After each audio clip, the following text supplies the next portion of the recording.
বিসমিল্লাহির রহমানির রহিম। আসসালামু আলাইকুম, ওয়েলকাম টু মাই চ্যানেল। সাথে আছেন কিচেন। তো বাপের বাড়ি গেলে তো মেয়েদের পিঠা খাওয়া ধুম পড়ে যায়, মায়েরা পিঠা পুলি খাওয়ায়। আর শীত মানেই পিঠা, তো সেইখানে গিয়ে চুহি সেমাই বানালাম আর কুলি পিঠা। তো এটাকে চুহি সেমাই বলে, চালের গুঁড়ি কাই খুলিয়ে এই সেমাইটা বানানো হয়। তো আগে ভালো করে কাই খুলিয়ে মতে তারপরে এই যে এই দড়িগুলো বানানো হয়, এগুলোকে ছোট ছোট করে কেটে সেমাই আকার দিতে হয়। তো এগুলোকে ছড়া বলে। দেন আমি আর মা ছড়া পাকিয়ে দিচ্ছি, আর ভাবি আর বড় খালামণি সেমাই কাটছে। তো আমিও কিন্তু এই সেমাইটা কাটতে পারি। তো এই দেখুন কীভাবে কাটতে হয়। এভাবে একটা একটা করে ছিঁড়েও দেওয়া যায়, আবার ছড়াটা হাতে নিয়েও করা যায়। তো আমি এইভাবেও পারি, ছড়াটা হাতে নিয়েও পারি। আমার খালামণি দেখুন কীভাবে বানায়, অনেক স্পিড। আর এই সেমাইটা খেতে কিন্তু দারুণ স্বাদ হয়। আর সবাই মিলে একসাথে এইভাবে পিঠা বানাতে বসলে কিন্তু খুব আনন্দ লাগে, কথা বলতে বলতেই কাজ হয়ে যায়। কত সুন্দর করে বানানো হচ্ছে, আর এই পিঠাটা খেতে অসাধারণ। আমি অনেকগুলো দেখুন বানিয়েছি, বানানো হয় আর দেখানো হয় যেন কে কত গুণ বানিয়েছে। আমি এতগুলো বানিয়েছি। এই দেখুন খালামণি কি স্পিরিটভাবে বানাচ্ছে, যেন মিশিং। এই দেখুন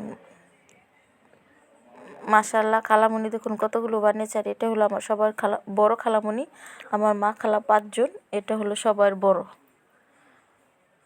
এই খালামণির বাসা গ্রামে, পদ্মা নদীর পাড়ে। খালামণিও এসেছে। আর এই দেখুন আমার বড় ভাবিও বানাচ্ছে, সে অনেক সুন্দর করে বানাতে পারে। তো আমরা কম বেশি সবাই পারি মোটামুটি, আলহামদুলিল্লাহ। তো সবাই একসাথে বসেছি। এখানে আমরা সেমাই বানিয়েছি 3 কেজি চালের, আর 1 কেজি চালের কুলি পিঠা। সেই পিঠাটা কীরকম করে বানানো হয় সেটা আপনাদের দেখাবো। আর ওই কুলি পিঠাটা বানাচ্ছে আর আমার আরেক বড় ভাবি, সেটা হলো আমাদের বংশের সবার বড় ভাইয়ের বউ, সবার বড় ভাবি। এই দেখুন এই বড় ভাবি আগে বাটিটা বানাচ্ছে, তারপরে নারকেলের পুরগুলো দেওয়া হবে। এই নারকেলগুলোকে খেজুরের মিঠাই দিয়ে পাক দেওয়া হয়েছে। এখন এই পিঠার বাটির ভিতরে দেওয়া হলো। আর দেখুন কি সুন্দর করে হাতে নকশি করে ডিজাইন করা হয়ে যাবে, মনে হবে কি মিশিং দিয়ে বানানো হয়েছে, কিন্তু এটা হাতের জাদু। আর এই পিঠাটা খেতে কিন্তু অসাধারণ হয়। 3ভাবে এই পিঠাটা খাওয়া যায়, তেলে ভিজে খাওয়া যায়, তাওয়ায় ছেঁকে খাওয়া যায়, সিদ্ধ করে খাওয়া যায়, আবার দুধ পুলিও রান্না করা হয়। 4 পদের খাওয়া যায়, আমি ভুল বলেছি। আগে খেজুরের গুড় দিয়ে পানির শিরাগুলো খুব ভালো করে জাল দেওয়া হয়েছে, প্রায় 1 ঘন্টার মতন জাল দেওয়া হয়ে যাওয়ার পরে সেমাইগুলো দেওয়া হয়েছে। সেমাইগুলো একটা বলক চলে এসেছে, তারপরে পিঠাগুলো দেওয়া হচ্ছে, কারণ পিঠাগুলো আগে দিলে ভেঙে যাবে।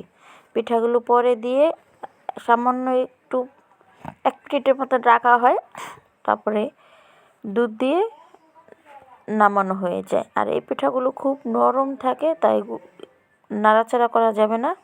এই দেখুন গরুর দুধগুলো দিয়ে দিলে, এখানে 4 কেজি দুধকে 2 কেজি করা হয়েছে, আর সাথে 200 গ্রাম ডানু গুলিয়ে দেওয়া হলো। তা আলহামদুলিল্লাহ এই পিঠাগুলো এজন্যই অসাধারণ হয় আর খেতে দারুণ হয়। আজকের এই পিঠার ভিডিওগুলো আপনাদের কেমন লাগলো অবশ্যই কমেন্ট বক্সে কমেন্ট করে জানাবেন। Subscribe my channel, comment, share.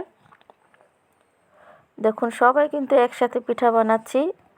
আমার 2 আম্মা বসেছে, মা বসেছে, খালামণি বসেছে, আমি, সবাই আগুনের চারপাশে বসেছি। সবাই আগুনের তাপ পোয়ানো হচ্ছে, আর কথা বলা হচ্ছে, আর পিঠা বানানো হচ্ছে। আর অনেকগুলো পিঠা, তো সেজন্য সবাই দেখছে কোনটা সব কিছু ঠিক আছে কি না। মা আবার মিষ্টি দেখছে যে মিঠা ঠিক মতন হয়েছে কি না। আপনারা সকলে ভালো থাকুন, সুস্থ থাকুন। আর আমার ভিডিওটি দেখা মাত্র একটি লাইক দিতে ভুলবেন না। তো আজকের জন্য এখান থেকে বিদায় নিচ্ছি। আল্লাহ হাফেজ, আসসালামু আলাইকুম।